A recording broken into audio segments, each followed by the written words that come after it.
Pour ces enfants, Noël c'est avant tout des cadeaux, des chansons, une grande fête. Mais pour leurs parents, cette année, Noël c'est un cauchemar. Les églises d'Irak ont été visées par plusieurs attentats ces derniers jours. Dans la communauté chrétienne de Bagdad, la peur est revenue, comme aux pires heures du pays. Nous amenons nos enfants ici en passant outre la peur, en risquant notre vie et celle de nos enfants uniquement pour les rendre heureux. C'est quelque chose d'important pour un parent de rendre ses enfants heureux. J'espère que la situation que l'on vit s'améliorera et que le bien-être va s'installer dans tout le pays, si Dieu le veut. Ce jardin d'enfants se trouve dans une église à l'est de Bagdad. Une église en travaux car en juillet dernier, elle était la cible d'un attentat à la voiture piégée à la sortie de la messe. 4 personnes avaient été tuées. Les vagues de violence contre les chrétiens sont récurrentes depuis la chute de Saddam Hussein, mais l'archevêque chaldéen d'Irak n'arrive pas à s'y résoudre.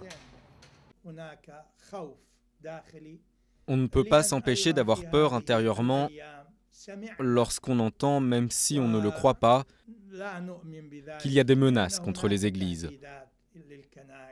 Nous espérons que c'est faux. À Mossoul, les menaces ont été mises à exécution. Dans cette ville du nord où les violences sont quotidiennes, 6 attaques ont visé les chrétiens en décembre, faisant 4 morts. L'armée a été mise en état d'alerte dans les provinces du nord.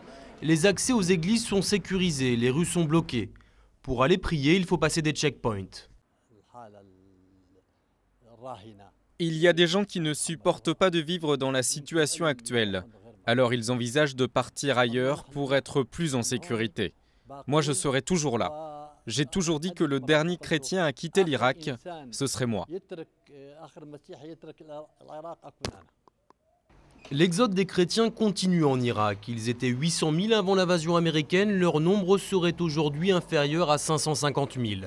La dernière campagne de terreur à Mossoul à la fin de l'année dernière avait entraîné le départ de 12 000 chrétiens.